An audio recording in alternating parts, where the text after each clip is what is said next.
But something I wanted to ask you about, and it was sort of bridging that way anyway, is you said you learned a lot of the acting from wrestling. That was my drama school. It was your drama school. Now, sure. Talk about that. Well, I mean, wrestling as an art form and as a performance art at its core is storytelling. Yeah. Which is what we're all doing, right? So it's just in a different format. If you watch a wrestling match and you start breaking it down, there's a certain psychology that goes into it. One, to get the crowd, two, to distinguish who's the baby face, the good guy, and who's the heel, the bad guy, and things that happen. And there's certain sections of matches that we can break a match down into. Right. And that's like, you say, the 3 acts of a movie. Yeah, right, right. Yeah. So that's basically how it works. So in wrestling, you've got a shine for the baby face at the start where the good guy's on top, crowd's behind him. Then you get a cutoff by the bad guy. Then you get the heat, which is controlled by the bad guy or the heel, right? So then they control the majority of the match most of the time.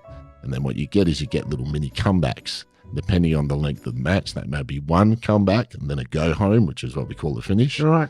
Interesting. By the babyface. So there's all these different acts. So the heat's in the middle, and you can relate that to, say, objective, and then what's your obstacle? So obstacle is the heat. Yeah, right? yeah. What's the babyface's objective when he comes in?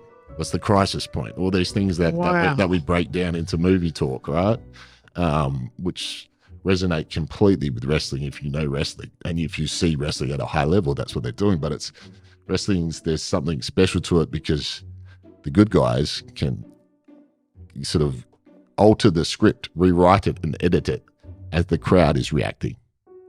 So when you get the guys who's really good, the vets and the guys that have been doing it and the guys that are just great at the art, and I'm not saying I was one of them, but the guys that are so good that they just have the crowd in the palm of their hand. They've got that intuition of where to take a crowd. So they will change a match completely sometimes on what's going on with the crowd. And when the crowd's at their peak, that's when you pretty much want to go home pretty soon because you're not going to hold their attention for much longer. And I suppose the opponent, like an actor, has to react on the spot to that as well. For sure. So you've got to be in tune with all that, and obviously that and expressing yourself. I'd say there's probably more likely, there's more like and same between maybe theatre acting, because you're really overacting a lot in wrestling rings because you need people in the back to see what's going on. In the cheap seats. Yeah, so you need to sell everything so they know what's happening. You need to make a lot of noise, which is undersold with wrestling a lot, but that's a main thing,